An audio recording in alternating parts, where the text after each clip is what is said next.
We'd now like to begin our first session. I now call upon stage for our first session, Beyond the Thermometer. Our moderators for the session are Dr. Manish Doshi and Dr. Lavanya Peruri. Please welcome. The panelists for the stage will be Dr. Pramod Jog, Dr. Suhas Prabhu sir, Dr. Neeta Sabu ma'am, and Dr. Rehan Hawai sir. I request you all to please take the stage.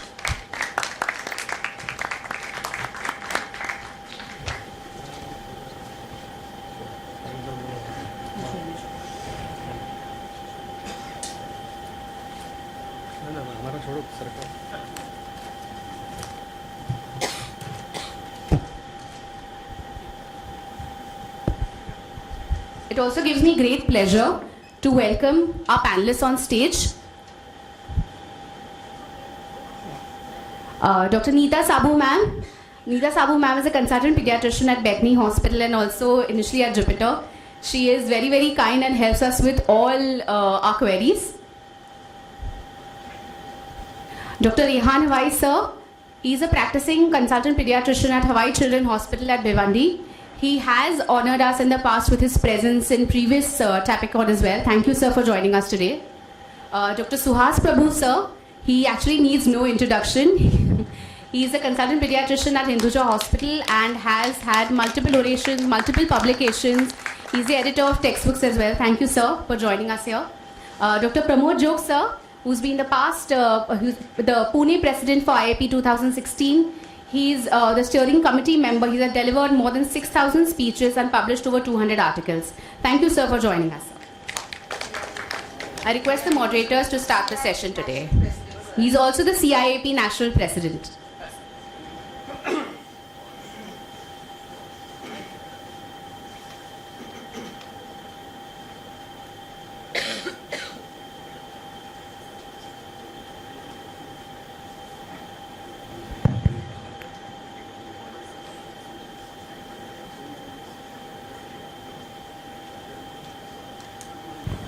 Hello. Good morning, everybody. Without wasting any time, we'll start the sessions and welcome the panelists. So the scope of the session is to approach a patient with fever in the OPD settings, how we will approach patients with different presentations. And for this we have the panelists, and they are blind panelists. They don't know anything about the cases, and we'll be presenting the cases one by one. We know that there are various guidelines already existing for management of patients in the ICU or in the PICU. We know that there are various guidelines once the diagnosis is established, for example, Kawasaki's disease. But in the OPD, we are on our own, we are alone, and we are the lone players. And in the first 3 or 4 days of there are certainly the guidelines have not been established, and so we thought that this will be a good time to get our esteemed panel to guide us, and so that we can learn from them. This will be our opening case. Suhas sir, you have started practice in the days when there were no investigations, through some investigations, and now we have got a plethora of investigations. So in a patient of this kind, who is a 3-year-old child who comes with a cough and cold, say around 4-5 days duration, and a fever for 2 days duration, which is high grade, and the child comes to your OPD who's conscious, stable, febrile, but not sick looking. His temperature is around 100, but otherwise his vitals are stable. And sir, we would like you to give us a general overview of how to start with the history and what would you look for. Thank you, Thane Academy for Pediatrics, for calling me here. They say old habits die hard. I was lucky to have started practice when there were no investigations. So those habits have not died.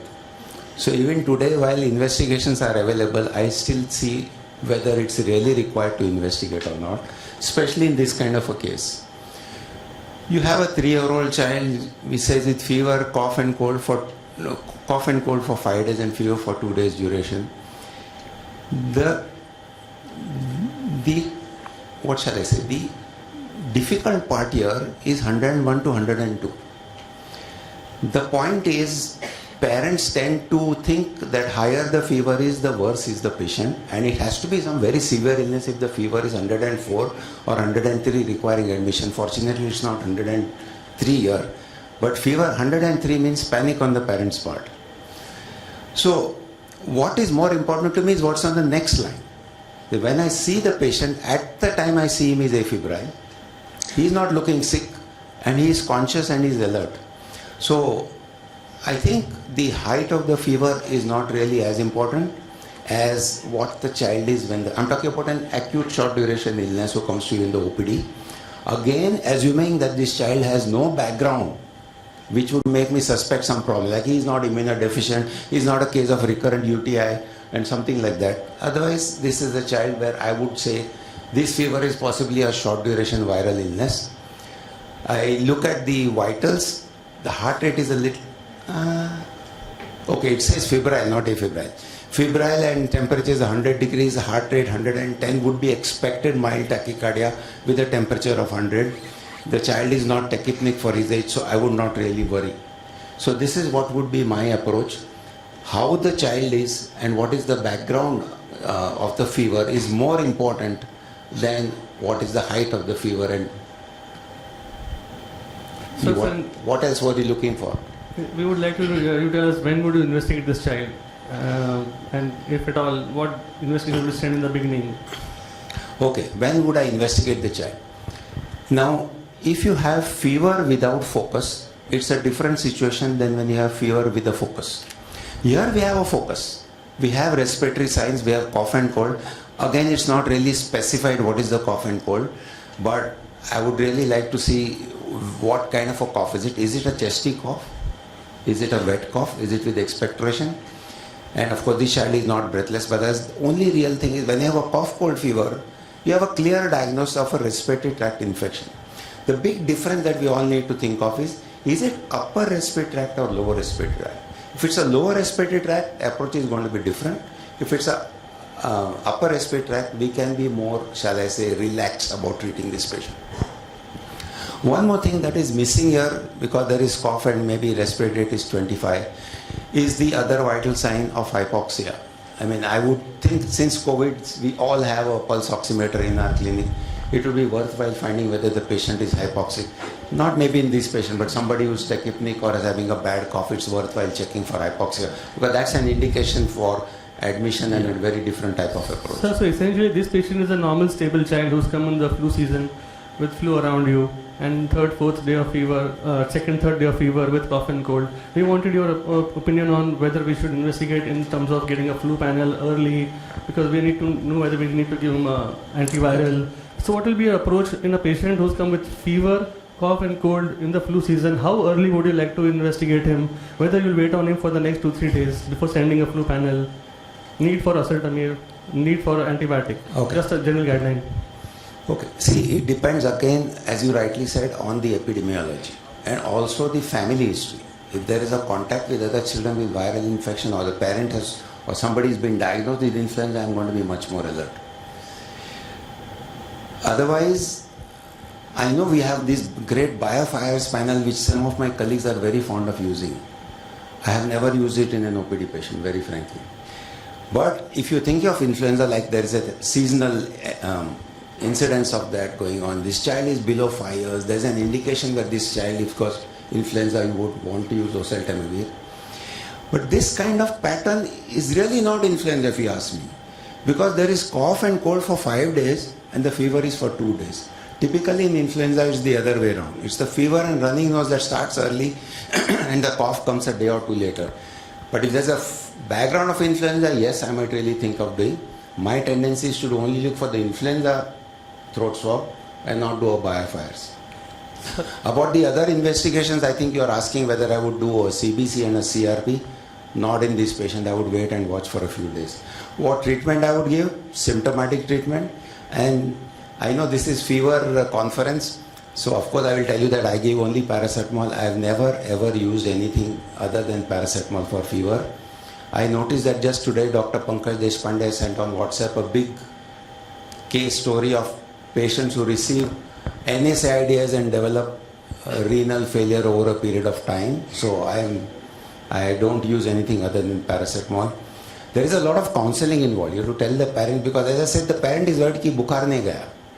So we have to keep telling them that the fever is not important. Look at the other things. This child is alert, is conscious, is feeding well, is not sick looking. Then don't worry about the fever itself. So treatment is paracetamol. The other big debate, I know this is fever conference, is what to give for cough and cold. There's a lot of it going on in the WhatsApp going on now. Again, I use nothing except cetirizine and nose drops. Now this may sound, and I've been doing this not since the controversy about using cough syrups came a few months ago. It's been my practice for last several years, almost a decade, that I use nothing. I don't use cough syrups in younger children. I use only an antihistaminic if needed, if the child has a running nose, that too above the age of 6 months, and nose drop steam inhalation. I still believe in the home remedies. Thank you, sir. Any of the panelists would like to add anything? No, it's okay. Actually, whatever Dr. Suhas has said is absolutely right. Only thing is that one must have an educated guess about the virus which is impacting the child. For example, a rhinovirus will usually impact the upper part of the respiratory system. Influenza is a father of all the influenza-like illnesses. There the child will come with headache, lot of weakness, pain, even to the extent that a 9 or 10-year-old child will be lifted by the parents and brought to the OPD. So that suspicion of influenza, in addition to the epidemiology that he has said, will probably, help you decide whether we need to give oseltamivir. Okay, and then of course, adenovirus is a different ball game. Though it's basically a respiratory virus, we also have children who come with pharyngoconjunctival fever or GI symptoms or hemorrhagic cystitis. Of course, bacterial infections will not be suspected at this stage, though we know that some educated guess is possible when you get follicles in the tonsils and a tender cervical node.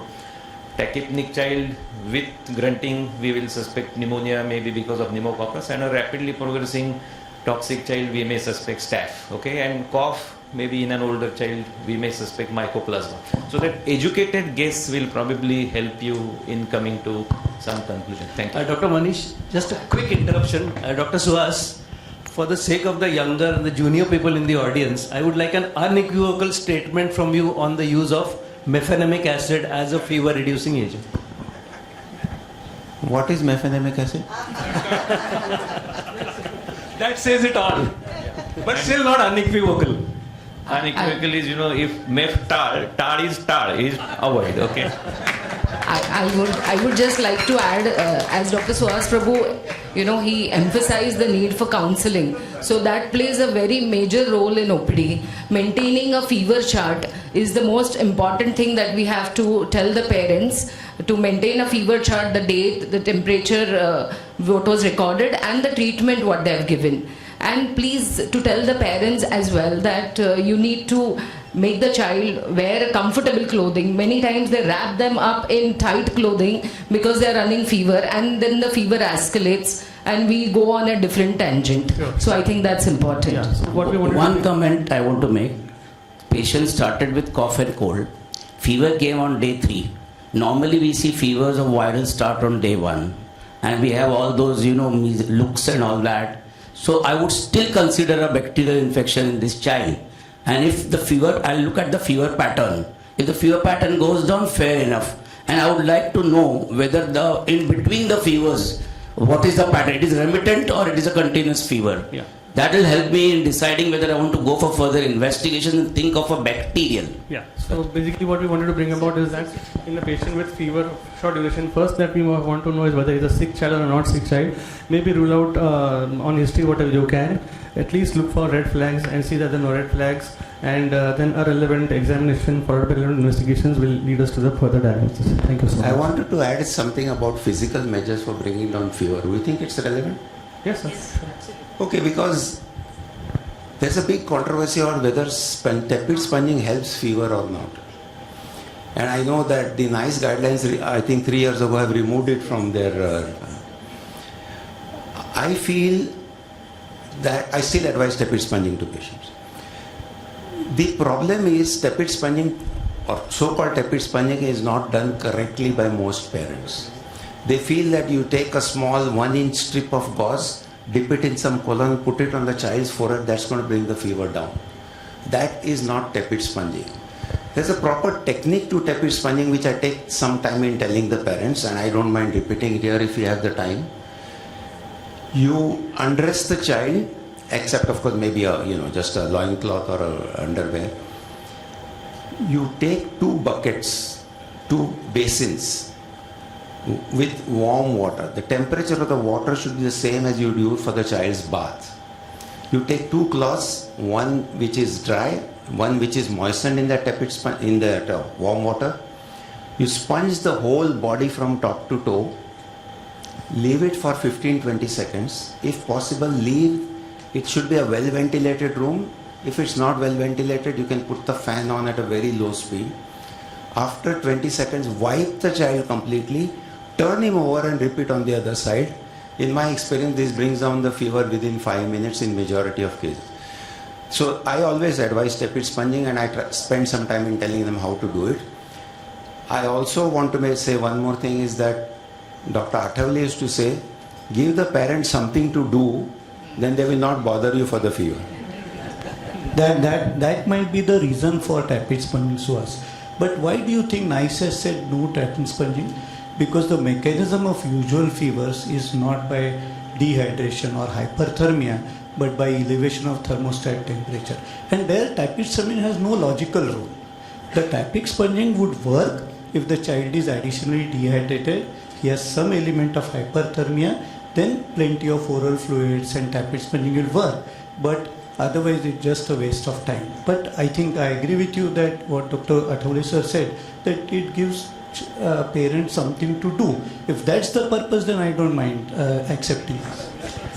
Dr. Sudhir, I would disagree with you. For hyperthermia, we don't do tepid sponging. We give ice water enema and cold. So again, tepid sponging. So hyperthermia treatment is different from treatment of fever. But tell me how logically thermostat elevation will come down with doing tepid sponging. No, it doesn't come down. No, thermostat elevation doesn't come down, but the child's body temperature comes down. The reason is because when you do tepid sponging, you are encouraging heat loss from the body. And the heat loss from the body occurs by evaporation of water from the skin. Fever is a friend. Fever is body is throwing the fever response. Body is throwing the fever response for some beneficial reasons. The reason why do we want to reduce fever by tepid sponging and making the child more uncomfortable? So I mean, think of that. Why NICE said that don't do tepid sponging? There must be strong reason for that. And what you said is your personal opinion, so that can be always debated. And that's why I thought. Sir, I think Thank you for debating it. Case now. But by this same token, we should not give any antibiotics at all. That is. Can I add? No. When tepid sponging is supposed to be done, it is supposed to be the temperature of the water generally at 25 degrees centigrade. So that is definitely lower than what the baby is having, which is definitely 39 or whatever, 38. So the tepid sponging does have a role when the child is having a discomfort. We are not doing a tepid sponging for a fever where the child is comfortable. We are doing when the child is having a discomfort. So any role of antipyretic or tepid sponging comes when the child has discomfort, along with, sir, there is a definite loss of heat by the means of convection because the temperature of the water is 25. Time, can we proceed? Yeah, to the we'll next proceed, case, please. You are supposed to treat the discomfort, not the fever. Absolutely, I completely agree. It adds to the discomfort. I agree. No, it doesn't add to the discomfort if it's done with tepid water. People do it with cold water and then the I child think we will starts shivering. we'll stop the discussion on how to get the fever down in the acute stage. Come to the next case, please. Coming to the next case, Dr. Jog sir, kindly give your insights about this child, sir. We have a 1-year-old child with fever of 1 day, high-grade fever with no localizing symptoms. Child had 1 convulsion at home as per the history given by the mother. Mother says tonic-clonic movements of all limbs, and it lasted for less than a minute, and the child presented to your OPD, and the baby is clinically well, not sick looking, cry and activity was good. How should we proceed about this patient, sir? Very simple. Convulsion on the first day of fever is a febrile convulsion unless proved otherwise. Convulsion after 3 or 4 days of fever going on and then throwing a fit, usually think of intracranial infection, maybe pyogenic meningitis. Okay, so that is basic. So at this moment, just reassure the parent that it is a simple febrile convulsion. You need not worry. There is no need to Okay. investigate So and the- relax. Yeah. So the child is afebrile and stable as per the vitals. And as you said, sir, we'll reassure the parents. But what if the parents insist on investigations? Will you do any investigations at this point of time? At this moment, we will not do any investigations. Just reassure the parents, but tell them that you wait and watch this patient.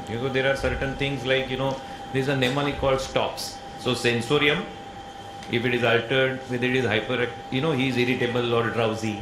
Temperature, if it is very high, okay, or there is disproportionate tachycardia disproportionate to the fever, okay, that is S is sensorium, T is temperature, O is oliguria, okay, then P is perfusion. So look at the perfusions, and of course examine the child thoroughly to find out the focus. So you should reassure, observe the child. What I do is, till I am in the OPD, usually I make these people wait, okay, because he has thrown a fit and many parents are quite anxious. So they say कि जोग sir के सामने बैठा है तो फिर at least even though Jog is not going to do anything, they will at least be reassured that somebody is there to look after him. So make him sit in the OPD, reassure them, but don't be hyperactive about any investigations. Yeah. But fortunately or unfortunately, they've already visited a nearby hospital. They've already gotten the blood test done, which was showing mildly neutrophilic leukocytosis with a CRP of 50. And these parents are educated and seeing the CRP, they are a little bit concerned. How would you go about in this child, sir? How would you evaluate this child? Will you advise admission if the parents insist? Because investigations also are very visible, especially to an educated sector of family who are half-baked, half-knowledgeable. Yeah. For these situations, I follow, there are some IT sector parents. IT are not the information technology, but inquisitive and troublesome parents. Okay. So usually those parents, I say, and many times, their expenditure is reimbursable. Okay. So they are not bothered about expenditure also. So if they are hyper anxious, reimbursable IT sector parents, admit them. Okay. So these are, of course, guidelines not of IAP, but IAP is our intelligence-wise average pediatrician. So these are our own guidelines. So you take, because IAP is there to guide you, but doesn't mean that you should, follow everything that IAP says. So you should be sensible enough to modify within a limit. Okay. Don't modify too much. So for such patients, you can admit them. And So- then that is, and of course these WBC count and CRP, they have their own limitations. As we know, as we always say, like Havaldar, for any crime, these policemen will come. But they are not the superintendent of police, so neutrophils and CRP, they always want to rise, whatever happens, they will come there. So in the initial 2 or 3 days, you don't worry about the Havaldars. So let them be there. But then after throughout, so you observe. So most important is that stops mnemonic. Sensorium, temperature, oliguria, perfusion.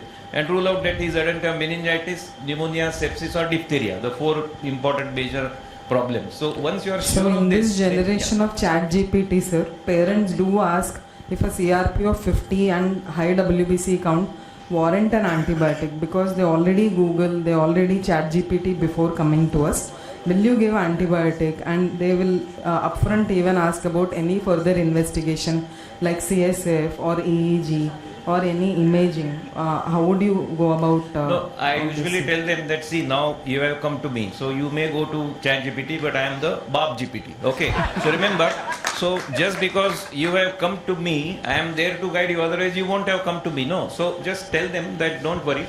That's why you keep them in front of you. Let them be there with you so that they are reassured. And then tell them that if investigations are there, I will definitely do it. But right now there is no need. See, you have to spend a little time. And in case if you spend time, then you are in a better position to explain. Many times for those patients coming with fever, cold and cough and maybe like this, I tell them that take that cold and cough for a member of your family, and it is going to grow with your child. Your child will grow and they will have this friend with you growing with the child. Okay, so similarly fever will come, fever will go. It's a friend and it will grow with your child. Anyway, there are different ways of explaining, and our group of pediatricians also differs. So the approach, Dr. Suhas' approach may be different, my approach may be different, but then this is how, and patients also look to your personality. So, like that they will accept, or if at all they don't agree with me, they will go to somebody else. That is going to happen. But then as of now, what I would say is that wait and watch, observe. Observation is very important. Just that antenna should always be open. That, this is not 4 questions. 1, whether this child is serious. Number 2, whether he is going to die.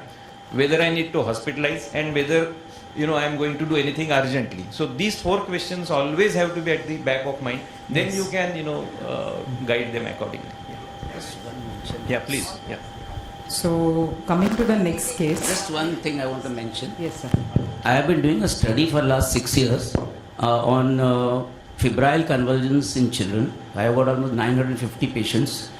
Ionic calcium on day 2 I am doing, because day 1 I am not expecting a calcium because acidosis and all. And I am following with patients who are getting 103, 104 and they are not getting convulsions. It's just out of curiosity.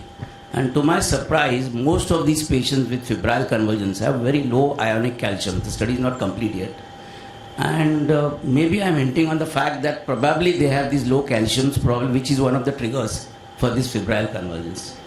So there's a time, and I expect around 1,000 patients, and then I probably will study those things. Maybe it will help out. That's what. Thank you, Pramod, sir. the point of discussion was whether a neutrophilic leukocytosis always means a bacterial infection and a high CRP. And those who read the guidelines, Western guidelines, there is a mention that in a fever without focus, a count of 15,000 and above with a high fever of 38.6 or so is indicative of a bacterial infection, but it has a good negative predictive value. So one can have it in even in viral infections. So especially influenza, adenoviral infections, these are viral infections, you tend to have very high CRP. And neutrophilic leukocytosis is absolutely common with viral infection, especially if you do it on day 1 of fever. So But eosinophil count would be more advisable on day 1. Eosinophil count 0 on day 1 may be advisable. One more thing, the CRP value you should patient usually referential. You can tell single CRP value is not conclusive of any infection. We have to see and follow. If at all we have to do serial CRP, CRP velocity will be the ideal thing. And generally better CRP need not be done within an acute fever of 1 or 2 days duration, because even in viral infection it may be elevated at that point, because people, as he rightly said, IT people will come with questions, but we should be able to justify the elevated value as I told. This point has to be considered. Thank you. Thank you, sir. Thank you, sir. Going to the next case. This is Point I wanted to add that Yes. a convulsion itself can raise your counts. So this high count might be just post seizure. Thank you, sir. Coming to the next case, Neeta madam. So this is a 5-month-old girl with fever for 3 days with this kind of rash on the abdomen, with red eyes and red lips, with cracked lips. Oh, you go, the BCG comes there. Yeah. Yes. So without saying, every one of us would know the diagnosis. Yeah. So, but when it's a 5-month-old baby, we Yes, have to ma'am. be more cautious. And yeah, if this is actually a picture perfect diagnosis of Kawasaki's, but otherwise, okay. The next question. So next, comes. what would you do, ma'am, with this child? If you were given this options, what option would you choose? You are See, already on day 3 of fever, I would do the CBC inflammatory markers. And since it's a 5-month-old baby, I would, with a BCG reactivation, I would definitely do a NT-proBNP. Why? Because that is a marker towards the coronary artery aneurysms. That's what we have learnt, So I would definitely do that, because the other workups like serum albumin, PCT, urine routine would go more in favor of incomplete Kawasaki's or the incomplete Kawasaki's. But I would definitely do CBC inflammatory markers and a NT-proBNP just to initiate and escalate my treatment for Kawasaki's. So here I'd like to take opinion of the audience, and then Dr. Vijay sir to give his inputs about going about with this child. Anyone has Anyone- different and opinions has from it- the panel? Sir, any different view?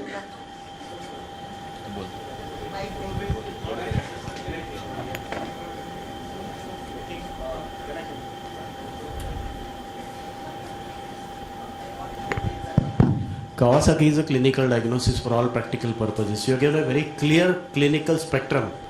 You may send all the investigation, but you start treating. If I get the reports negative, I'll start treating. This is a very classical case of Kawasaki. More so important because 1-year-old child. Chance of coronary dysfunction and coronary dilatation is very high, almost 40%. I won't waste my time. I'll start giving treatment. I'll do the investigations. Sir, when should we start But treating? Mahesh, I would still do a NT-Pro, BNP Yeah. and echocardiogram. Yeah. You need to document the Yeah. cardiac involvement. I would Agreed. agree you don't Plus need to do the echocardiogram. I said you will investigate, but you won't waste time in treating. Yes. You will be definitely Absolutely. giving very classical Even case. if the echocardiography doesn't show, because it is maybe a earlier manifestation, sometimes they may not show, but still it's a picture book picture. So, But does it warrant an echocardiography? I would Yes, like yes. day 3, day 4 of fever. See, basically here the clinical picture is classical Kawasaki, and here you will not only investigate the child, but at the same time treat him aggressively, not only with immunoglobulins, but a combination of steroids also. Sir, Echocardiography is definitely warranted. Dr. Vijay, Dr. Vijay would like to have inputs of Dr. Vijay Vishwanath. Yeah. Can I say something? That the defining criteria of Kawasaki disease is fever for at least 5 days. So I think don't be in hurry to start treatment. I would it should, because too early IVIG treatment is associated with failure. I think with that, I would like Vijay to comment. Vijay. So, other than Lavanya, I think nobody wants me to talk. I want option F and option G also. So we are Refer not to a on- rheumatologist or don't refer to a rheumatologist. In that A, B, C, D, E, F, I want a G and H also. Because I am always stuck when 3 to 5 days of fever, I would prefer not to see the child. Because the instinct or the educated guess that Dr. Jog referred to tells me that rule out Kawasaki is always my way of understanding. Especially October, November, December, January. Starts from Pedicon, Mahabaleshwar. You start seeing signals, space strawberries. You will start seeing strawberries in your OPD. Number one. Second is NT-Pro BNP, right? It's a reasonable biomarker which comes handy. Having said that, it has age-based norms. So young infant will have a normal which is different to a 2-year-old or a 3-year-old. The BCG, please do not see a BCG in a 5-6-year-old KD. The BCG is very, very typically the first 2 years of life. And somewhere doing the BNP, I think, helps as a more of a, if it is 200-300, 400, I am more happy and relaxed, versus the technical statistical number that people talk about is 1025 picograms, which is a statistical number. Manje 1200 ala doesn't mean that I will rush and give IVIG, but it just takes me away that this could be an Kawasaki in evolution, and I'm happy to see this child on day 3, day 4 because it is urgent but not emergency. You will see how the child evolves over time. The only high risk, last thing, doctor, to add is, remember I for infant, I will try to pretend to be Dr. Jog. Bad attempt though. Infantile Kawasaki's, remember what is in is I for infant, will always come with incomplete disease, will probably be inadequately treated. What I'm coming from is you need to intensify treatment in these kids. So if I diagnose KD in an infant and has a coronary dilatation at diagnosis, do not restrict yourself to a IVIG alone. This is a child where you may need to intensify. And last thing is obviously refer this child to a pediatric rheumatologist. So in this child we chose option D. We did investigation, we did echo. We chose to observe and repeat blood test after 2 days. And as already discussed, NT-proBNP has more specificity rather than sensitivity, but in the early phases of the disease it is more useful. So should we give IVIG at this stage, and what is the optimal timing of IVIG? Yeah. Can the panel or... Though these patients looks like to be Kawasaki, Yes. there is a third C option, that Kawasaki disease is a diagnosis of exclusion. Yes. Means if you don't have any other diagnosis, any other infection in the body to explain all these, then you can label this as a Kawasaki and treat supportively like IVIG. Okay. So you have to rule out all other diseases, what you are thinking. Maybe meningitis, maybe septicemia, maybe osteomyelitis, maybe abscess somewhere, and that is not explaining all this. Okay. So in this child, we have sent the child home. Child was afebrile for 2 days. Child came back to us. We did repeat blood tests, which were normal. And we'd like to discuss another case which has similar presentation. Let the panelists opine now. That was it really a Kawasaki or? Yes, sir. And I also want the answer whether on the fever of day 3-4, would you go ahead to do a echo with that presentation, or you would want to wait for an echo? Because as this is not meeting the criteria of fear beyond 5 days.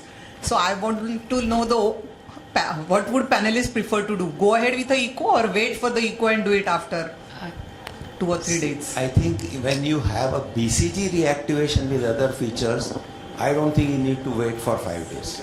I mean, like I Mike would said, do an there are very echo. few conditions where you see this constellation and a BCG reactivation. The criteria, as rightly pointed out, is 5 days fever, but I don't see, as Maya said, what else could it be?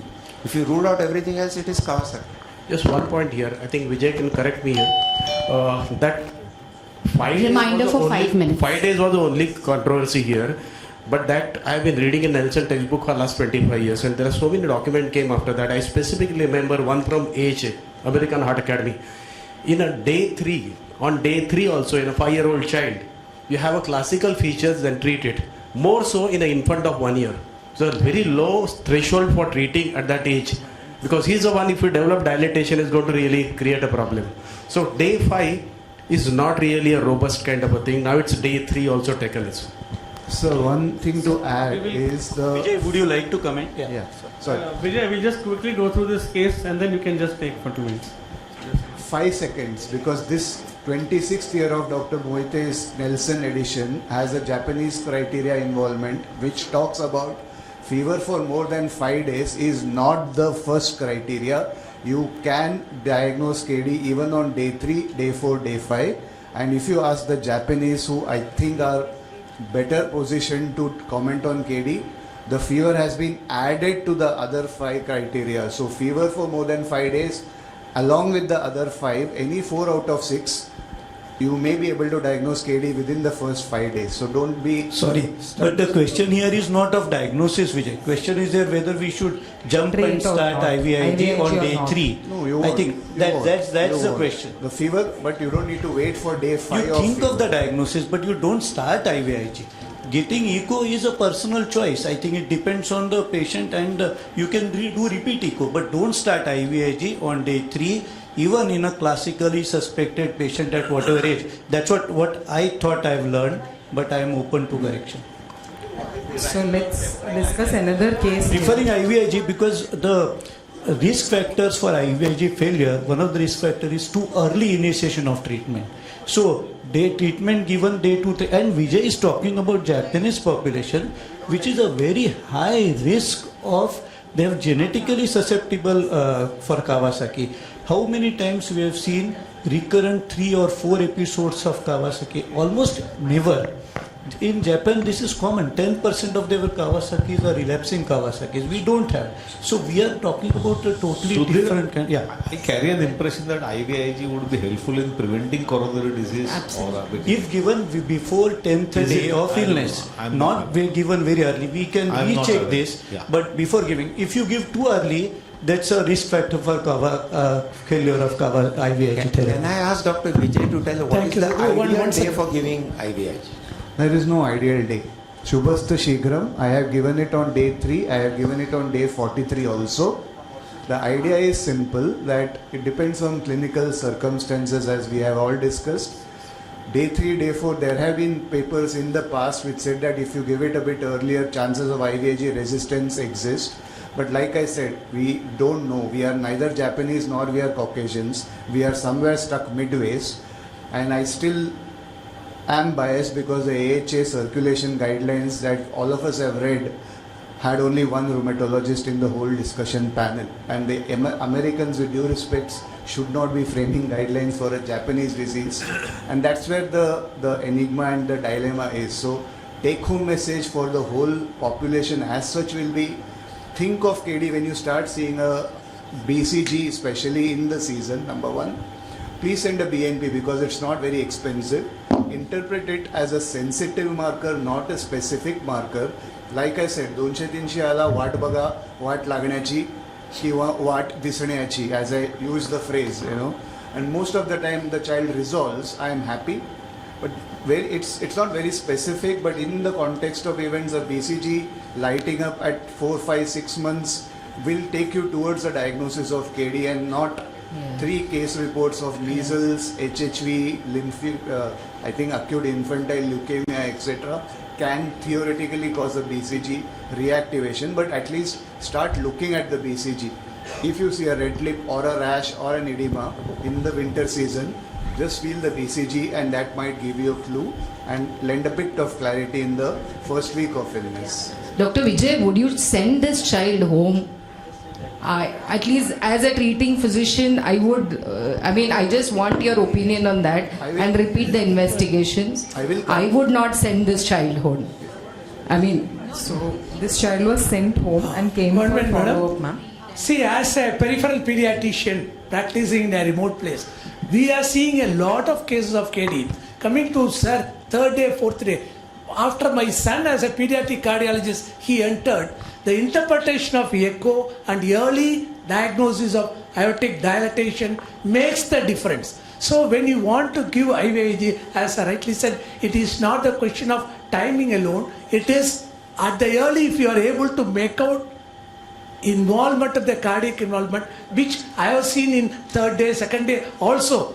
So it all depends on how you have the facility to interpret. It is not a question of, because by the time patient comes to you, will be crossing 3rd day or 4th day. That's what the time limit is, not exactly how you interpret and do echo. Echo from my point of view personally, but I am not a cardiologist, but after seeing how he is able to demonstrate and how patients are improving with IVIG, once we have a very good agitation on that. That's what I would do. Thank you, sir. We used to know in the student days that is mucocutaneous lymph node syndrome, and we have seen how everything has evolved around to cardiology and rheumatology. One thing is for sure, location makes a very big difference, because when we do telemedicine, especially we got a case recently from Northeast, we did not have any access to echocardiography or any such thing. However, the people had done a very good workup, and that was enough for us to start the IV, advise them, give IVIG. Thank you, audience and the panel. This discussion on Kawasaki seems to be interesting and never ending. I'd like to have insights of Rehan sir quickly about this patient.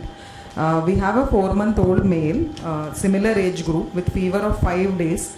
The baby had red eyes. Fever was documented, which was low grade 100.5. Baby had a skin rash and vertically cracked lips. But there is no BCG activation in this child. Child came to your OPD. Baby was irritable. Some general practitioners saw the baby outside and already started steroids, and which were given for 2 days. So they have already investigated this child with mildly inflammatory markers of ESR of 45, CRP of 20. Any different thoughts about this baby, sir? Do you think Kawasaki is still a possibility in this child? Yes, Kawasaki is still a possibility, but I would look into other things also. Scarlet fever also I would keep as a differential in this child. Okay. Because normally we do have similar presentation, but then you have to have other signs also for scarlet fever, coated tongue and tonsillar, this thing. Okay. That would be a second differential I would keep in this child. Okay. So we also stopped steroids and asked for follow-up after 2 days. Parents reported no fever. Repeat CBC was normal, but inflammatory markers were still high. We did echo also in this child, which was normal. So we waited and watched, did not do anything for this child. Should we have done anything differently in this particular child, sir? I want to know what is the fever pattern after that. Child was completely febrile. Clinically, Chato could have been a viral fever also, one of the differentials. So we'll wait and watch. We would not do anything further. Yes. But unfortunately, baby developed facial palsy after 2 weeks, initially unilateral and progressed to bilateral facial palsy. Baby was lost to follow up with us initially, went to Vadia and advised MRI, and then they came to us for an opinion. So what do you think has gone wrong in this child, sir? Did we miss something? Yes, definitely, because why the child had a facial palsy after 2 weeks, So are we dealing with some infection which was there and which we have missed, and therefore it was picked up on the MRI afterwards. So we would really, I think we have missed on that part. Yes. And we should have started the treatment right away initially. Okay. So yes. Pardon? So as you already discussed, sir, it could be a scarlet fever or any other viral exanthem for that matter. What is the risk of missing this patient? What is the risk of not giving IVIG, not evaluating completely? In short. See, basically in these type of patients, ideally the risk is quite high, and it is always better to err on the better side. So I would personally start the treatments earlier rather than wait. Thank you, sir. I thought you said echocardiography was done and it was normal. Yes, sir. Yeah. But the follow-up echocardiography again showed giant coronary aneurysms after 2 That is weeks. important. No? So one take-home message in this is, when you have an infant with facial palsy with fever, please take it with more than a pinch of salt, because infantile fever with facial palsy, you have to rule out Kawasaki disease as a possibility, number one. Most of us would not have given steroids to this child, but then mefenamic acid deficiency, ibuprofen deficiency is what rheumatologists are fond of saying. Like we have monosep deficiency, please do not use Meftal-P and Ibuzesic, especially in a child or an infant with red lips, because you are indirectly doing the job of aspirin, which used to be the conventional line. You will mask the fever, you will mask many things, and this is a child with a high risk for coronary morbidity. Though I think the incidence is just about 1 to 2% of KDs will have facial palsy, but an infantile Kawasaki disease, there is more than a realistic chance that they may, when you see a kid with facial in this season again, with any of the signs of KD or even without a sign of KD, 103 fever, infant facial palsy, think of at least doing a BNP in the first week. And if the child comes to you in the second week, then definitely high risk for doing a 2D echo, because these kids will end up with long-term coronary morbidity. And if you diagnose KD, intensify, by which I mean you may throw in an infliximab and or a steroid along with IVIG. So we should have started the treatment in the first week itself. We could have prevented all these complications. Thank you, panel. Thank you very much. Thank you.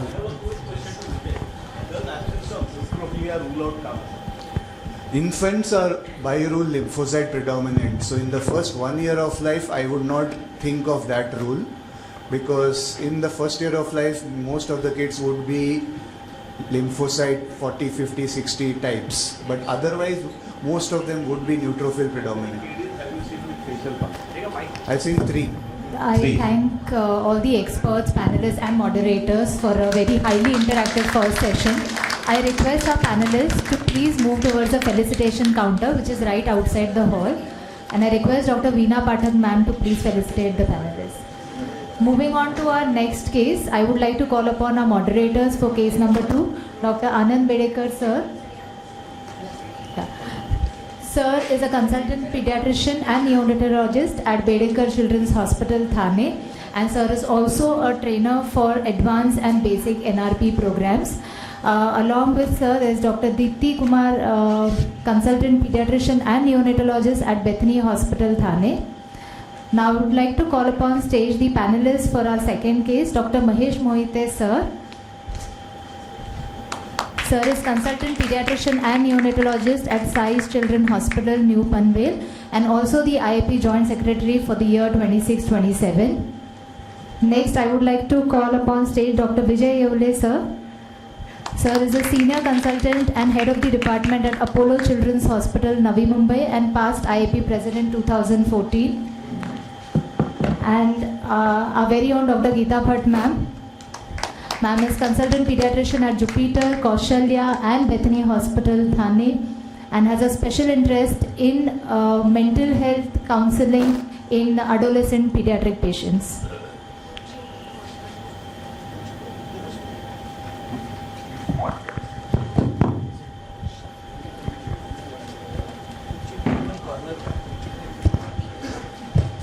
Appearing for exam in medical college with medical as examiner. Okay. Good morning all. Ours is a single case, so I'll go gradually. So this is a 1-year-old female child, came with fever on and off for 10 days. Initially mild, not measured, with running nose and mild cough for last 2 to 3 days. Documented fever on day 4, which was 100 degrees Fahrenheit, 1 to 2 times in a day. No chills, no rigors, responding to antibiotics, active interfebrile period, normal intake, and now fever is high grade and decreased oral intake for last 1 day. So I like to ask Dr. Geeta madam, what other points in the history would you like to ask in this child? I would like to ask, am I audible? Yeah. I would like to ask the pattern of fever, though I come to know from the history that initially it is not measured. So they have started measuring after day 4. So from day 4 onwards, what is the pattern of fever?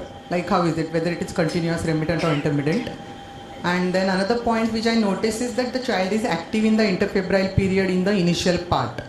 So the other negative history I would like to know in this child is how is the child otherwise? Whether there is any localization of symptom after day 10 of fever.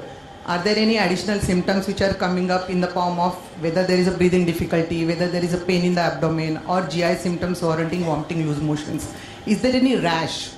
This fever is almost for the 10 days. So any additional rash which they have noticed or they have not been, on lookout for it.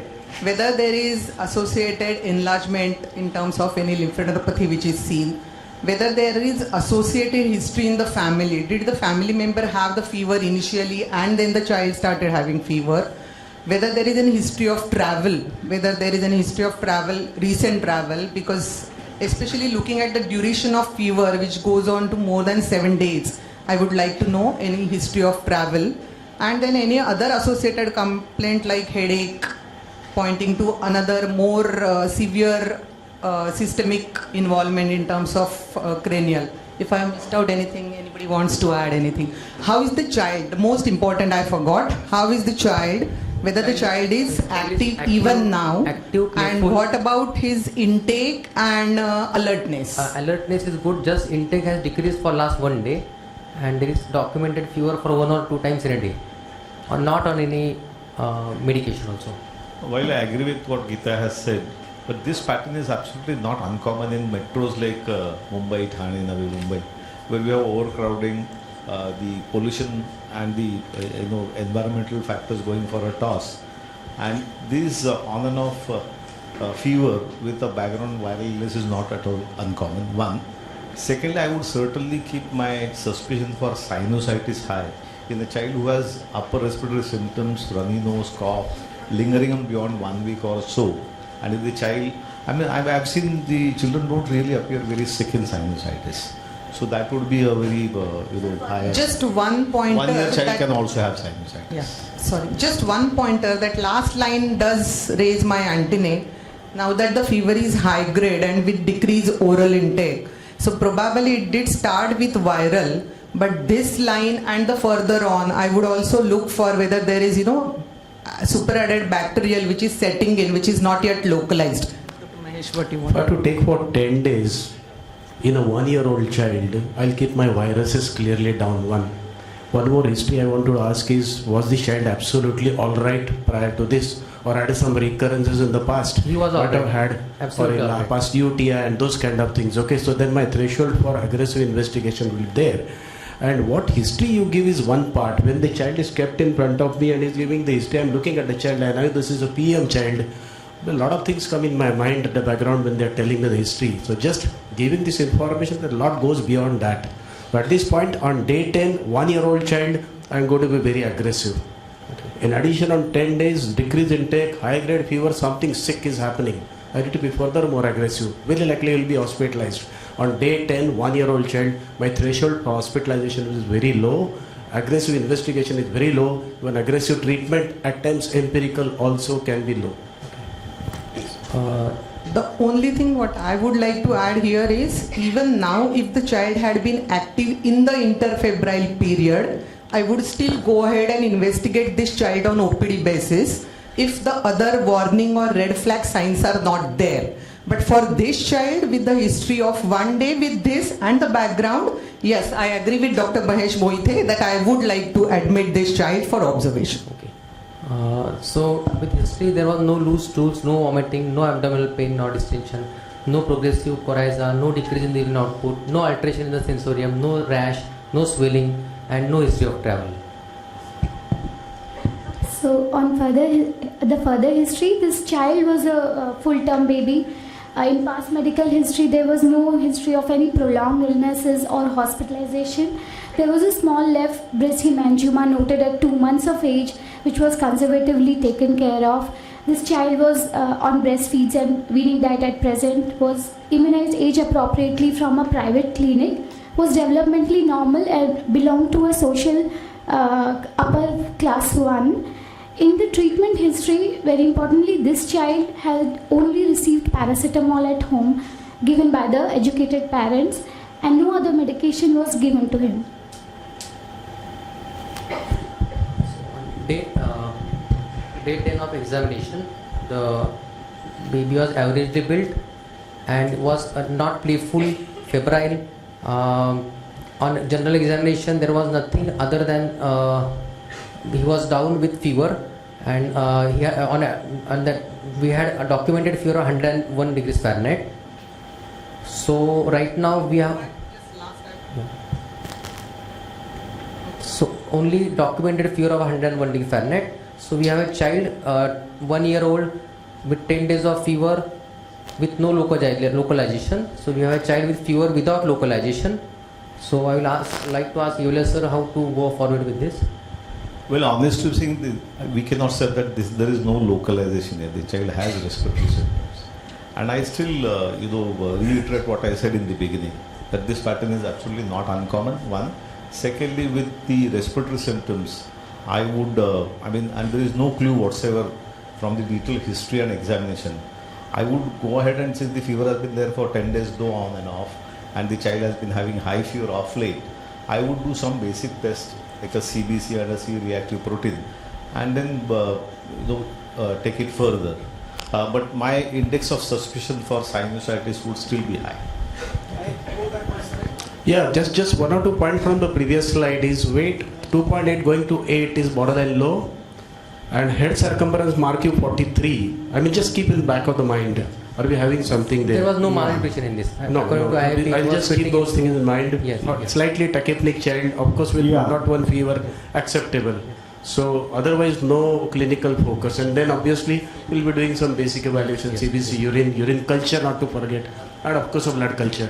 That's my first line to evaluate. And of course, inflammatory markers just for follow-up. Yes. Tachypnea good hai? There is no tachypnea. No, 101/38 is okay, accepted.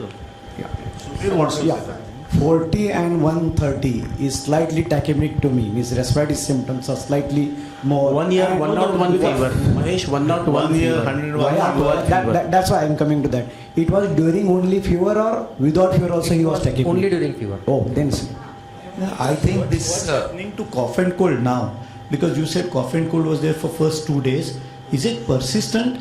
If it is there, then I think sinusitis comes in the thing. But if there is no cough and cold and fever only now, then it's something only different. 2 days. Lasted for only 2 days. Cough and cold lasted so Initial 2 days you Initial 2 days. and last 8 days there is nothing of that. Yes, Other than the sinusitis fever, unlikely. nothing is there. Then it is unlikely. Probably when it comes to fever without a localization, I don't know. Yes. The next question is what are... So, with the stated scenario and examination findings, what etiology must be considered for fever without focus in this child? That is what. By definition, less than 7 is to be called as fever without focus. After 7 days with primary investigation, in today's category goes into PU. So up to 7 days. So this comes into PO once you investigate and tell me there is no clear clue. Okay. Since you are not investigated, I will still take it as fever without focus. Okay. So can you tell us any of these most common infectious conditions that we should consider at this point? Yeah, sir. On and off fever and a child having received only paracetamol, where the fever has touched baseline, infections would still be high on the list. Second would be some inflammatory fevers. Malignancy is unlikely. Others, and I cannot think of in this particular child any other condition causing this kind of fever pattern. He's from Thana, this patient? Yes, It's very interesting, but 10th day he hasn't come with any reports to me. Yes. Because usually they come with at least 3 CBC, 2 urine, 2 blood cultures and a lot of things. If you tell me he's come from Thana without an investigation, I think it's a factitious patient. No, and also the paracetamol is the only antipyretic given. I mean, which probably... I mean, that is okay. Dr. Prabhu sir is treated, so only paracetamol. But he also won't keep quiet on day 10 without investigation. That's for sure. So Can be for... factitious fever? No, factitious child I said. Factitious patient I said, not fever.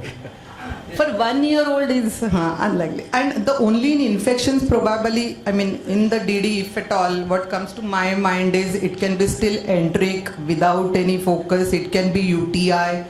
It can be, you know, those POs which are going on where you have a travel and something and you go on looking for Ishar or something, though this child has not developed any rash.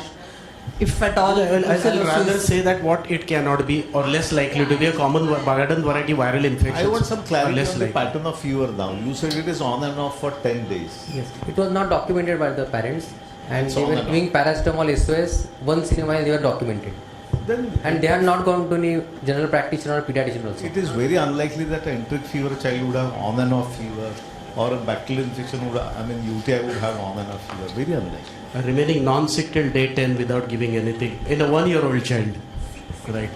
Now then day 10 he became sick. Till day 9 he was not sick, which is again a less likely to be a bacterial fever. If you really rely on the history given to you, till 9th day he was getting fever but not sick at all, then most of the bacterial infections I'll rule out. So, rightly said Mahesh, ki after 7 days, if it has not localized to one system, it is not bacterial to me. It has to localize somewhere without treatment. No. Only on paracetamol. No. Yeah. No, I don't agree to that. There are non-localizing bacterial infection going beyond 7 days, like he said. Enteric, But not sick looking. UTI, Not sick looking. bacterial endocarditis. Yeah. Not sick looking. Yeah. So day 10 becomes sick. And on examination also he has not given anything. Nothing on examination. Okay, that was also Do not forget tuberculosis. Yeah, of course. So that's why bacterials almost ruled out. Now we are likely to be atypical infections or inflammatory disorder, something like this. Okay. So we I'll still keep a non-localizing bacterial versus inflammation. I'll keep these two categories. Yeah, atypical bacterial versus inflammation. Non-localizing bacterial with inflammation. Okay, we'll add that. So we move beyond typical viral illness, and this child requires a thorough evaluation and treatment. So this child was seen by our pediatrician colleague in his OPD, and the child was advised admission and investigations. However, the child was taken home, unfortunately, and parents continued with the symptomatic treatment of paracetamol. So the parents had denied investigations and admission. Moving on, this child came back in the OPD after 48 hours. Now this time the child is sicker. He is having persistent fever of high-grade fever. Activity is low and his oral intake has also reduced.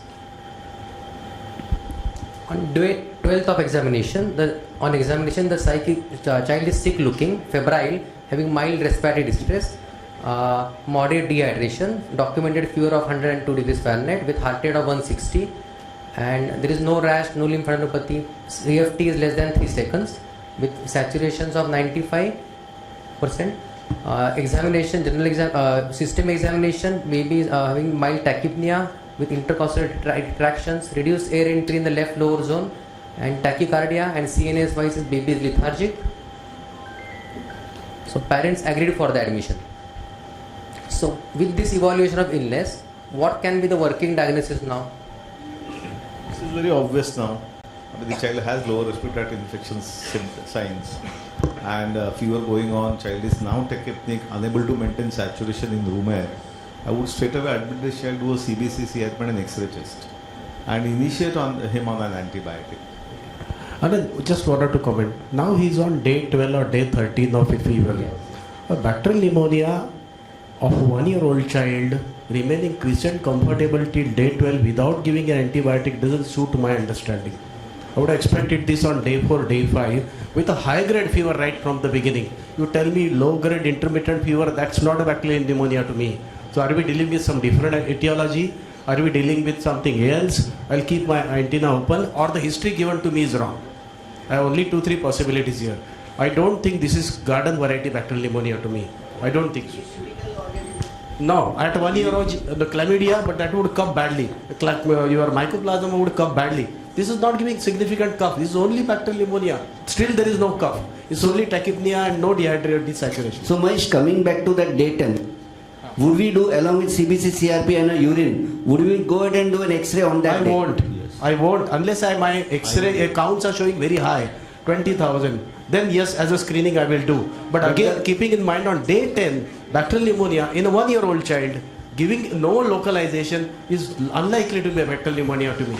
So but to the best of my memory, the standard guidelines that the IAP had given 2 years back, it did mention that if you are not sure about the cause for fever, maybe you should do an X-ray along with the... I'll give the scenario. I may be wrong. This child comes with high grade fever on day 5. I do empirical CBC which shows 20,000, 22,000, 80% neutrophils with.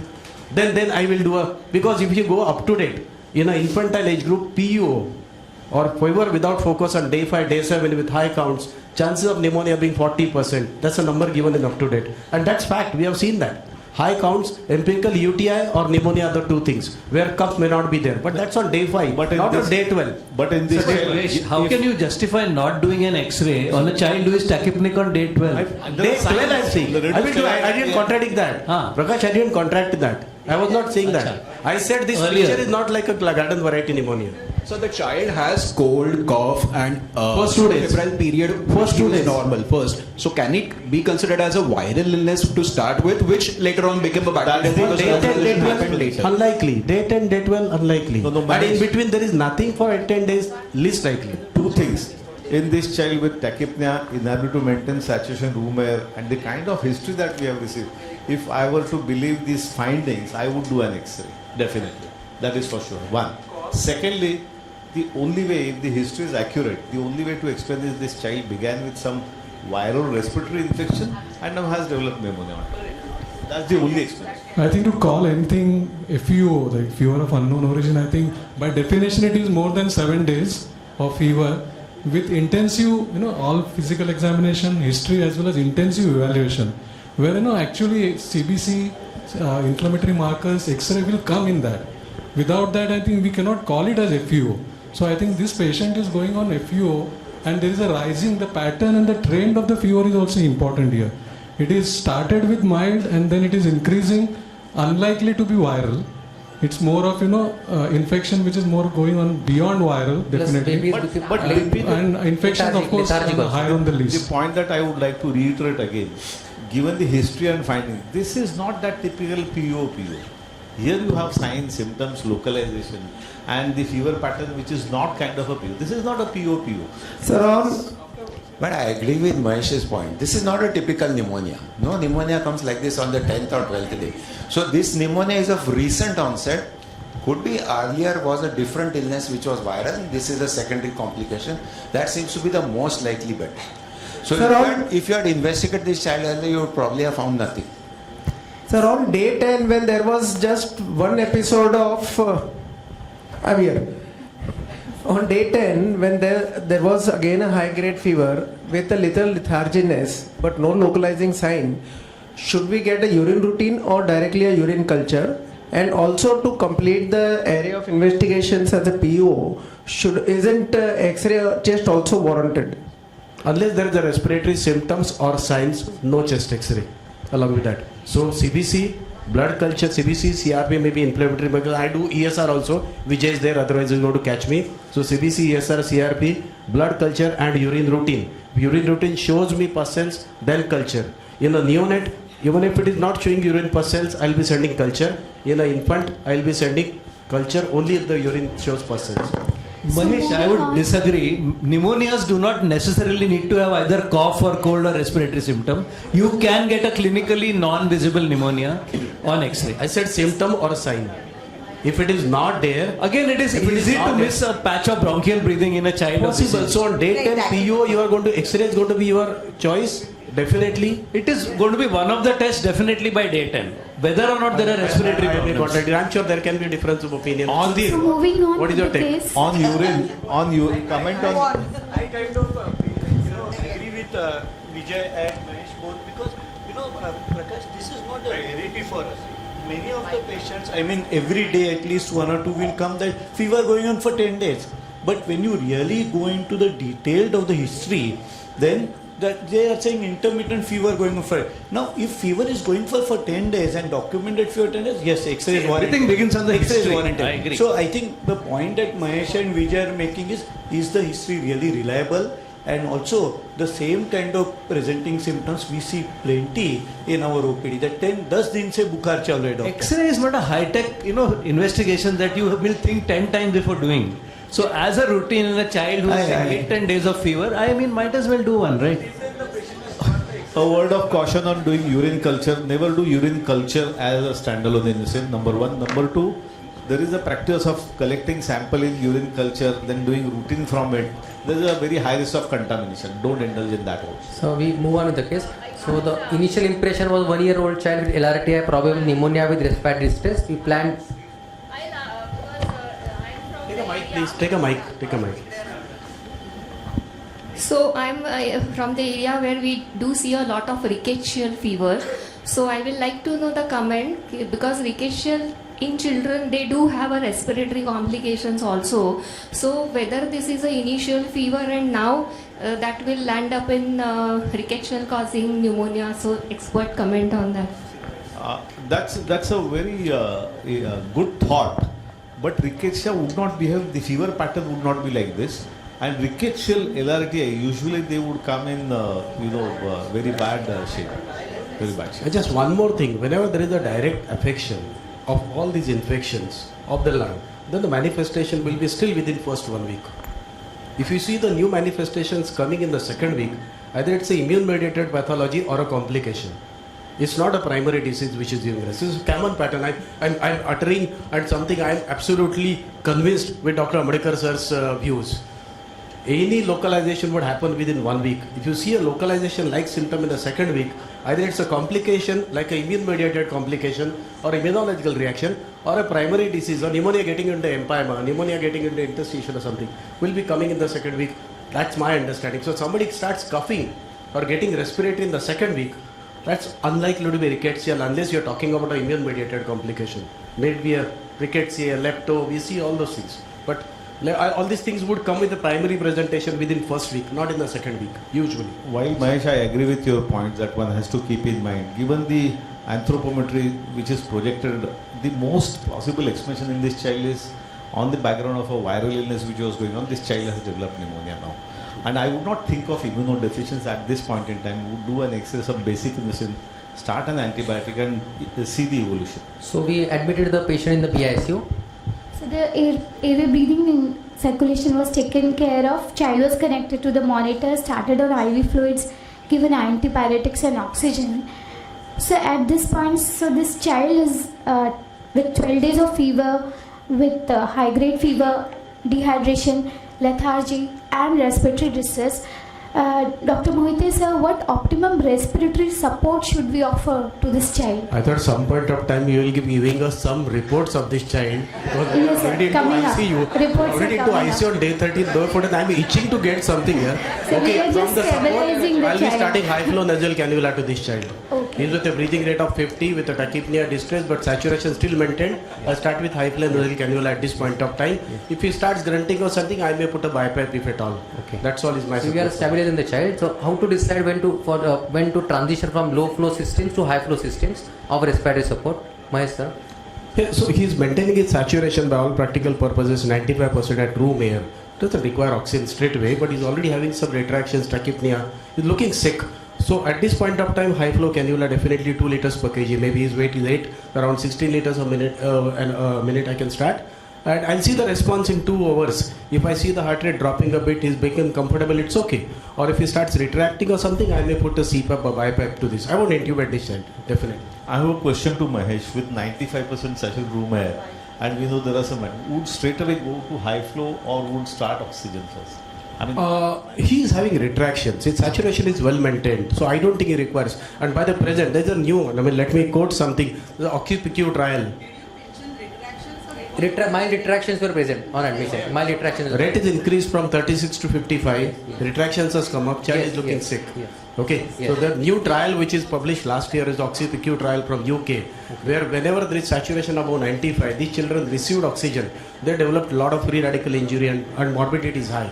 So this is going to be a new science. Adults, in adult medicine today, any saturation above 95, even in the shocky child, are not giving oxygen. I'm sure it will take another 5 years for pediatric to take it up.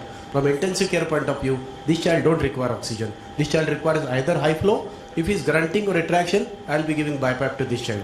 That's my way of doing it. You are talking two different things. You are saying that don't give oxygen, you are saying give high flow oxygen. High flow nasal cannula, which is air, F5 to 21%. They directly shift over to high flow. In the sicker child, he is saying we will take directly on HFNC. No, so you are saying that don't give oxygen, No oxygen. give high flow with 21%, but this child doesn't need it. Why should you He's give having it? retraction, he's having What mild tachypnea. retraction are you going to give that? So that means mild retraction, are you going to give high flow nasal support? Very mild retraction? Definitely. No? Definitely. So we will not start on oxygen, we will start directly on HFNC with 20% of Absolutely. HFNC, high flow nasal cannula. Mahesh, as this child has retractions, he needs HFNC, no doubt about it. Yes. Oxygen requirement, if it is there or not, that we will decide over a It's period already of time. saturation 95, sir. Yes. So I don't need oxygen just now. So Mahesh, you are giving the message that pressure support precedes oxygenation. Before giving oxygen, you will give pressure support with. If he's desaturating, I will connect it to. There are so many. In fact, interesting thing in NICU, most of my babies are only CPAP. If I have to gone down to 21%, once I give HMDM, for answering to your question more details. Unless it's desaturating, I will not start oxygen. But retractions, I will just give positive pressure. So this child is requiring flow, maybe with positive pressure. The saturation drop below 95, maybe a little bit of pickup of 25-30% if I have to. I think we are giving a different message here. Hello. All pneumonias retract. And if you, are you going to say that for all pneumonias you are going to start high flow nasal? 100%. That means most of us are not equipped. Those only working in corporate hospital are going to do that, I think. When he's retracting, what is the pathology? Loss of FRC.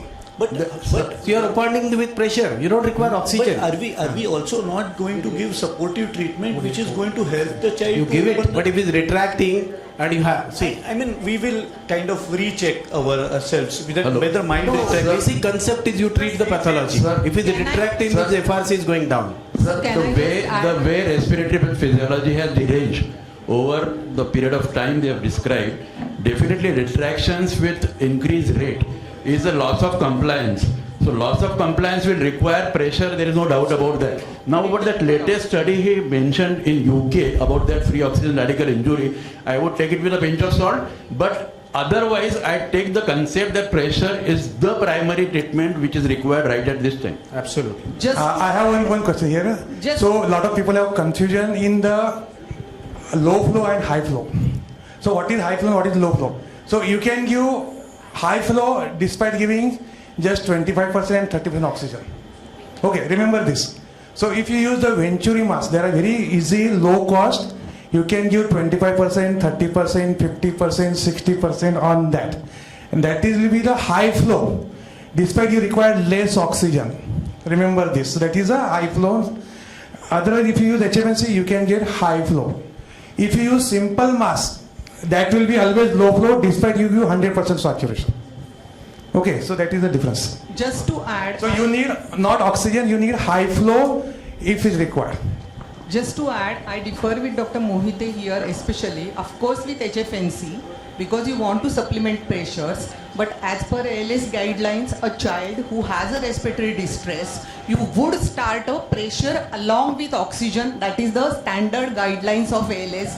Any child with respiratory distress, you do give supplemental oxygen and don't wait for that child to desaturate and then start. So I will start with HFNC but with oxygen because this child does have respiratory distress. As simple as that. We will move. We'll move with the case. Now, sir, to start with pressure, it will be started with oxygen as per me, at least with 25% to start with, not very high, and continue with an additional oxygen because oxygen support is required for this child. Whatever is necessary is Sir, we'll move to the investigations. What we are waiting for. So, my question to Geeta Bhatt ma'am. Ma'am, what investigation you will suggest for this child with fever of 12 days? Just quickly, if you can. I would, Mahesh wanted the investigations. So definitely CBC, CRP as an inflammatory marker, CBC with differential count. CBC, CRP, X-ray chest, definitely. At this point of time, I would also want to know for other focus of infections. So if the facilities are there, looking the child is in respiratory distress where I have not identified, of course I don't know, I'm waiting for an X-ray. But the X-ray does not show an etiology for the diagnosis. I would also go ahead with a USG abdomen. And for the fever with more than 10 days, if there is no added information in the initial investigations for an etiological cause, I will go to the further investigations depending upon what the initial investigations show. And a blood culture, of course, not to mistake a blood culture and urine culture, maybe I'm not sure. I would not do blood culture, yes, certainly, and would do a gas, HFNC level with a gas testing. Yes. Yes, sir, in your practice, how do you plan investigation in your patients of PUO? Any recommendations, sir, whether it should be tier-based or targeted or systematic in a PUO case in your practice? It would obviously depend on the day of, and by definition, PUO will be beyond 1 week. So, unfortunately, in clinical practice, you get patients who have undergone some tests. So that itself would give you some clue.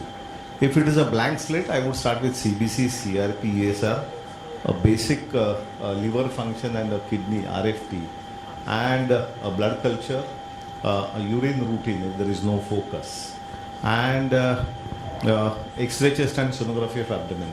These are a few tests that I would do. Since this child is lethargic, maybe an electrolytes at the initial first hand. LKBP, yeah.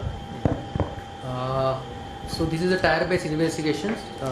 I'll go through this. So this child on investigation showed counts of 30,000 with CRP of 56 and a CRP of 132 and ESR of 56 with neutrophilic predominance. So this was he was in neutrophilic leukocytosis with high CRP and high ESR.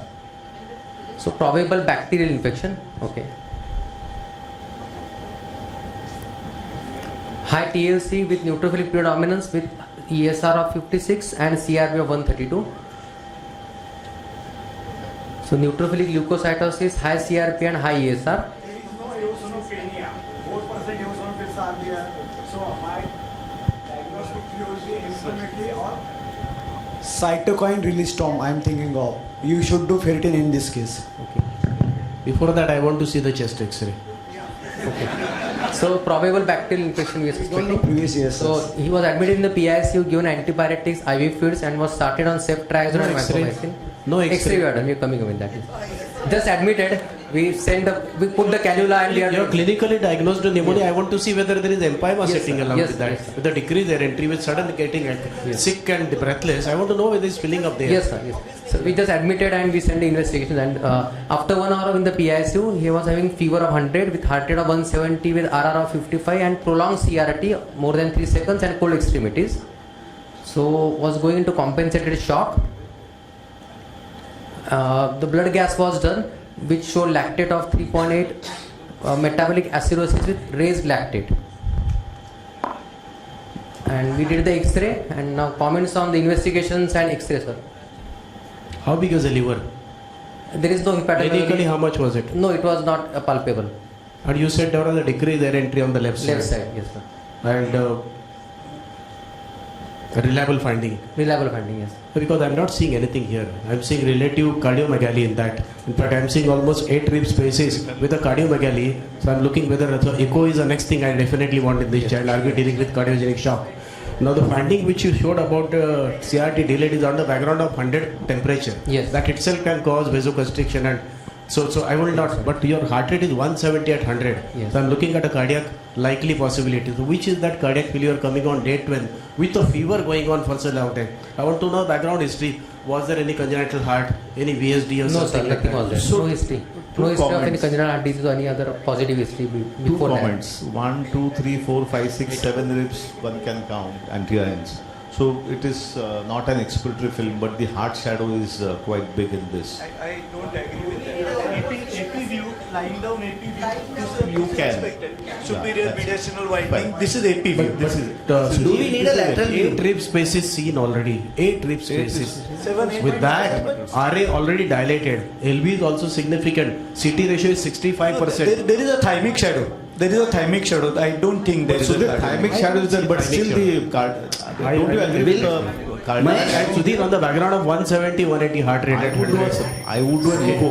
We had cardiomegaly with increased bronchoalveolar Cardiomegaly, definitely. Yes. I mean With a pericardial CT ratio of more than 0.6, which was calculated. Blood culture and echo. I would also First keep again. in mind pericardial effusion in this child. No, I will not take pericardial. look at The cardiophrenic angle is not full. This is not pericardial effusion.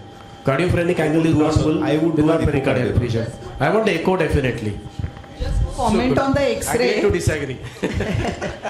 Just to comment on the X-ray, I would definitely want to read the X-ray as the X-ray which is centralized with a good exposure and suggestive of a cardiomegaly. But the cardiomegaly is not, I would say, a chamber specific. It looks more like a round heart to me. I don't know whether the effusion is there or not, but it is more like a round shape to me. At 1 year of age, don't forget hypocalcemia. I want the calcium levels in this child, vitamin D It is levels. there, sir. 1.2. So now the question to Geeta Bhatt ma'am again. Ma'am, so now this child is a febrile child in respiratory distress, now seeping into shock-like state. In this scenario, how would you manage this shock with the cardiomegaly in the X-ray? Any bedside parameters and clinical clues to guide your shock management in terms of fluid and inotropes? Yeah, so there will be mainly bedside clinical parameter initially, obviously, till the time we go ahead with the investigations. So they will be in the form of heart rate, the rhythm, the central and the peripheral pulses, the CRT, the end organ perfusion in the form of CRT, which I have already said, and the cold extremities, the urine output, whether it is there and not, and the mentation. So for this child, there is definitely a tachycardia, there is a CRT which is prolonged, and that's why the child is in compensated shock with a background of cardiomegaly in picture and a compensated shock. Though I have been given the information that this child does not have a hepatomegaly and obviously no Krebs bilaterally to suggest whether it is a pulmonary edema or cardiogenic shock component. I would still be little careful about my fluid management. I would be giving fluid bolus 5 to 10 ml per kg to be given 15 to 13 minutes, not like a pull push technique which we give in a hypotensive shock. And then I will reassess the child to see what my bolus has changed the parameters of the child. And depending upon the first bolus and the reassessment, I would decide whether the child does need another fluid bolus. And considering this history of fever in the background with the parameters which is showing respiratory distress, and I suppose there is a documented fever now, right? Yes. So neutrophilic leukocytosis, a component of septic shock also can be in picture as an etiology along with that cardiomegaly. So the first and foremost parameters will be management of fluids, though little cautious with the cardiomegaly in the background. And depending upon how the responsiveness is, I would go ahead and decide about the inotropic choices if they need or they are not needed. And obviously by this time the child is 100% on the oxygen because the shock itself, signifies the need of the oxygen to be given to the child with HFNC. Yes. Just one point here. This child's presenting complaint is 10 to 12 days history of fever. Yes. So I don't remember which was that myocarditis I have seen who came with fever to me. They came with cardiac failure, tachycardia. So I still keep septic myocarditis as first possibility. So prior to even doing all those things, collecting blood culture, giving first dose broad spectrum antibiotic is the first.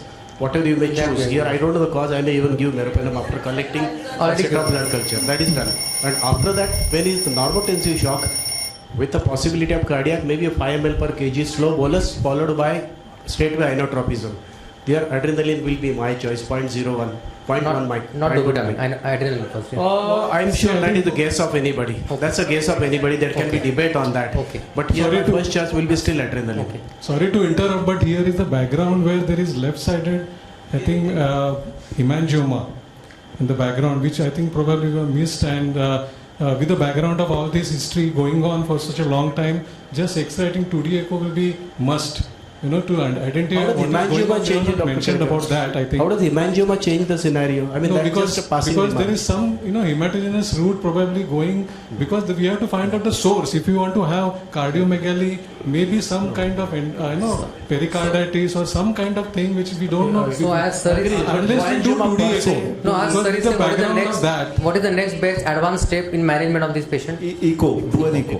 But before that, a couple of comments. One, not in this child in particular. There is many a times a clinico-radiological disparity. You have signs on clinicalization, but the X-ray may not reveal any consolidation or patch of pneumonia. I am not referring to this child in particular. That is one. And secondly, I think when it comes to ECG I would do an echo. ECG admission could have. See, echo I would have done basically the conundrum of your septic shock versus a cardiogenic shock, how much fluids to give, which inotropes to use. To take that basic decision, I would rather do an echo rather than anything else. I definitely want to know whether there is anything pick up inside, because I might have missed any old congenital heart. Yeah. Because why? I didn't quite understand the correlation of a hemangioma and a shock. See, frankly, I didn't understand. cardiomegaly and myocardial dysfunction in a 1-year child on the background of fever, to me is a bacterial endocarditis. More likely. Bacterial endocarditis is more likely than a myocarditis. Myocarditis, when did it come with fever? I remember my We second did do comment. a focus echo, pericardial and effusion. this was the focus echo that was done on the bedside for this patient.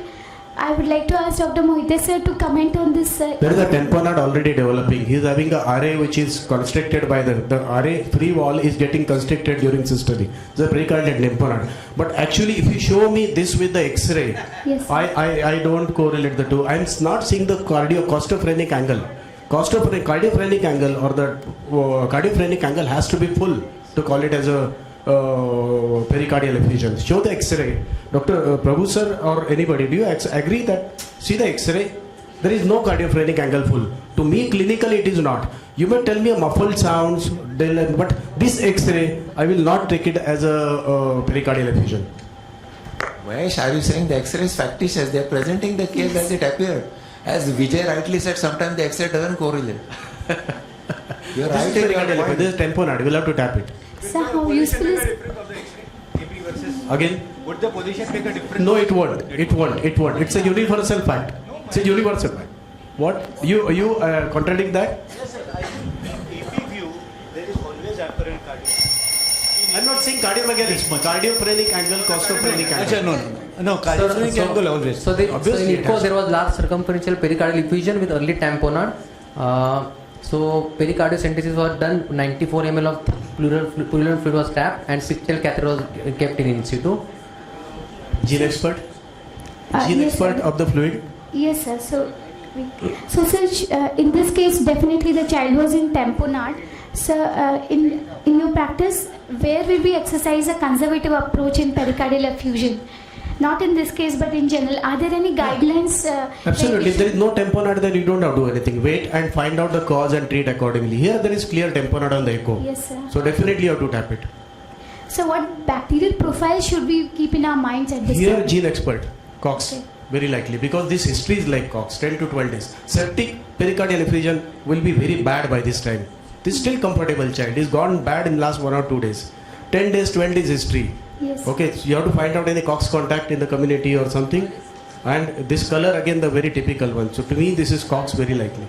So should at this point, what should be the choice of our antibiotics before we have the reports? I already started one. I'll continue with that. Ceftriaxone and vancomycin. Yeah. So the fluid analysis was done. It was a 81% neutrophil, 55,000 WBCs, and the pus culture grew Streptococcus pyogenes as well as the myocardial fluid NGS show Streptococcus pyogenes. Gene expert and acid-fast bacilli were negative. And it was a community-acquired gas infection with sensitive to all organisms. So, what should be our preferred antibiotic now, sir? So you discontinue. What you started How long should we continue? Vancomycin can be stopped now. Streptococcus pyogenes is a very susceptible organism. You would continue this for at least 2 weeks. IV ceftriaxone. Yes, sir. So we did continue with the IV ceftriaxone for 14 days. The pigtail catheter could be taken out on day 3 and the child stabilized quite fast. Repeat 2D echo showed minimal pericardial effusion, counts had improved. Why cefixime? Why was it discharged on cefixime? Cefixime? Go back. You could have discharged him on amoxicillin. No, go back. Yeah, it was cefixime was given. Streptococcal, cefixime. So it's not a. It's I not. mean, Ceftriaxone would die with any antibiotic, but I would still. But that's not the choice, So our definitely. final diagnosis was acute pyogenic Amoxicillin, pericarditis. cefodoxime, anything. On Mahesh's comment, eosinopenia, though may indicate absence, will not rule out a bacterial infection. I mean, very often we say enteric fever without eosinopenia.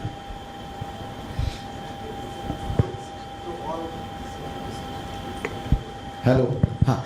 This is a rare case. We should not go with this tempo.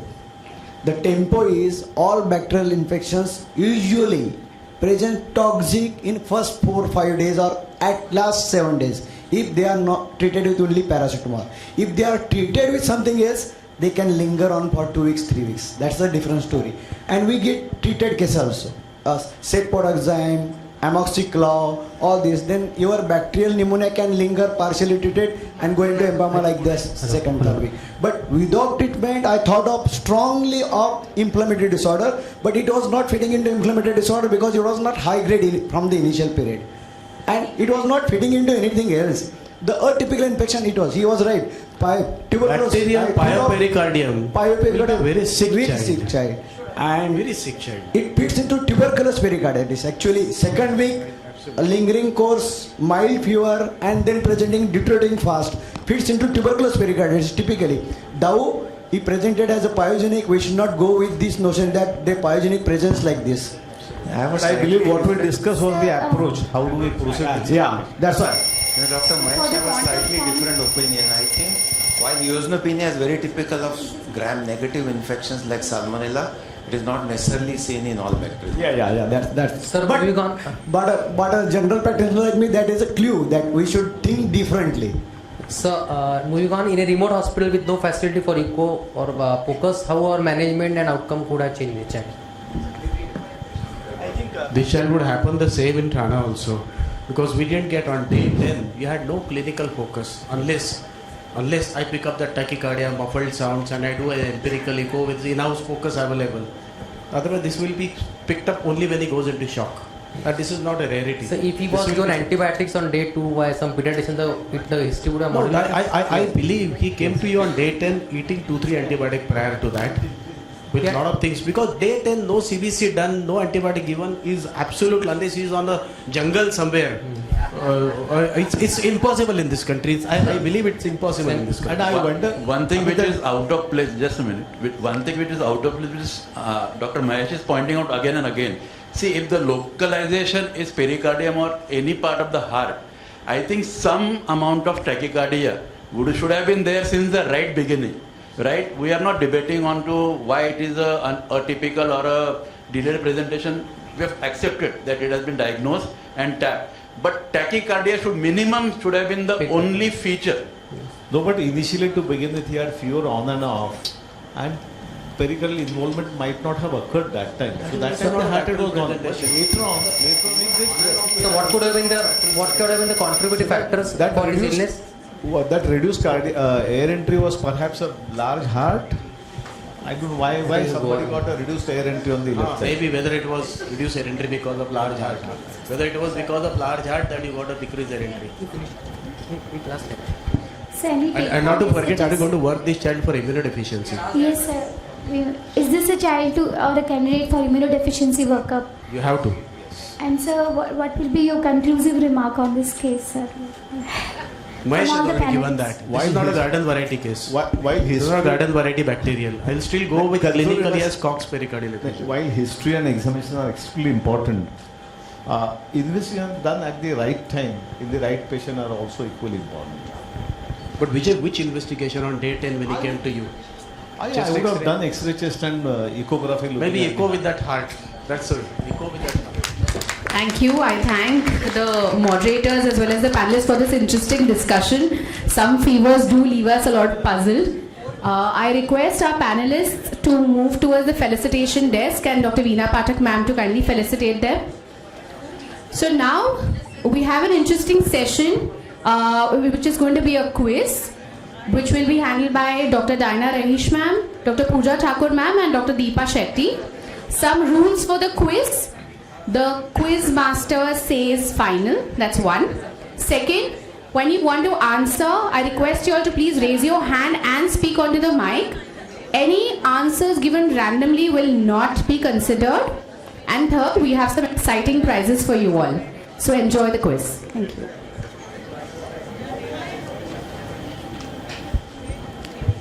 Everybody on the sessions, everybody ready for the quiz?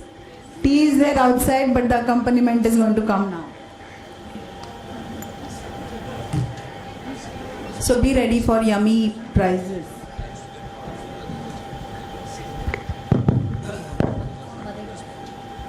So let's begin without any delay to our own KBC. So Devio or Sajjano?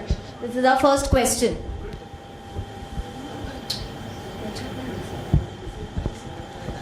This is a 10-month-old child with high-grade fever for 2 days, extreme irritability and develop these kind of rashes. Please wait till I flash the options. This is a rash seen after 2 days of fever. The left side shows the irritable child with the rash, and the rash, how it progressed after a week, is the right side of the slide. Can you please can you please give the options? Options. So what's the diagnosis? Is it varicella? Is it pemphigus? Is it chikungunya or SSSS? Chikungunya. D. Chikungunya. Who said chikungunya first? Sir gets a prize. The answer is chikungunya. Next question.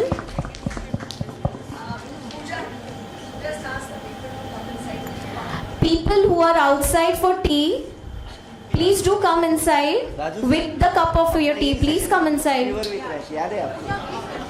Let's continue. Question 2.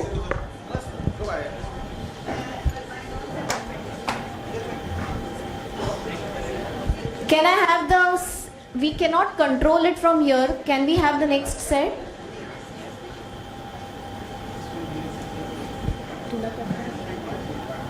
Deepa, can we have the next question, please? 18-month-old boy. Can I have a hand mic? 18-month-old boy with mild fever for the last few days with a cough is reluctant to interact and has hoarseness of voice. On examination, he has a temperature of 37.7, heart rate of 105, respiratory rate of 41 and SpO2, which is normal, 96% on room air. Next slide, please. This is the video of the child. Can we play the video, Deepa? Can we have the audio as well?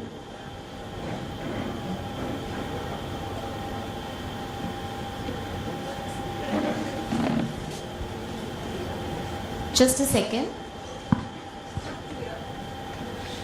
We can't hear. Volume full.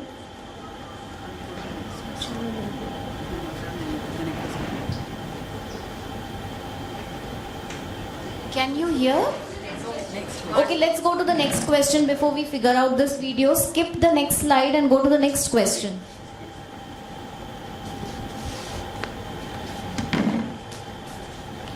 This is a 3-year-old child with fever and these kind of painful skin rashes. The next slide, please.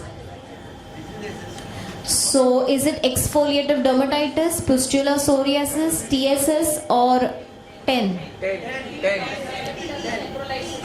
Ramesh Iyer sir gets the chocolate this time. Let both of them share it. So, ma'am, we have 2 or half and half. Next question. So this is a 1-year-old boy who was hospitalized for fever and loose motions for 15 days. Child had received prolonged antibiotics to clear infection. At 6 months, sepsis with purulent gingivitis, as per the picture. At 8 months, child had pneumonia. At 10 months, child had otitis media. Next slide. So these are the reports, immunoglobulins and lymphocyte subset analysis reports. What is the possible diagnosis? Without mic, yes. Who said that? That's Sir. the correct answer. So the answer goes to, the prize goes to sir. It is hyper IgM syndrome, yes. Next question. This is an 8-month-old child with fever since 10 days, cough, cold, initially dull. Child was dull since 2 days, extremely irritable when awake. Day 10 of illness, these are the reports. Hemoglobin, platelets, you can see the highlighted reports. Bilirubin was high, SGOT, SGPT were high, LDH high, triglycerides 650 and ferritin more than 2000. Sorry, 20,000. Which of the following is not a criteria for the above syndrome? Platelets less than 1 lakh, fasting triglycerides less than 200, HB less than 7 and fibrinogen less than 1500. Dr. Sushant Mane gave the first answer. So the answer is fasting triglycerides less than 200. It has to be more than 500. It is HLH. Question number 6. 5-year-old child is brought to the emergency room with sudden onset of high fever, a rapidly progressive rash and a severe headache. Rash look like in the image. The child is very irritable. Which of the following is the most likely diagnosis? So this is a glass test. Is it coming without the mic? The answer is coming. Yes. I heard the answer first from Sushant Mane. Without the options पण सांगितलं. Okay. So everybody got it right. Learned audience. I appreciate. Next question. Yeah. So this is a 9-month baby with fever, cough and cold for 2 days. Breathing difficulty since 8 hours. Child had creps bilaterally, respiratory rate of 80 per minute and intercostal retractions. The options. Next. Deepa, next. Yeah, so the options, what is the most common etiology? Streptococci, RSV, Mycoplasma, Pneumococci. RSV. Yes. Grivita. I think it was. So Grivita gets the prize for the next question.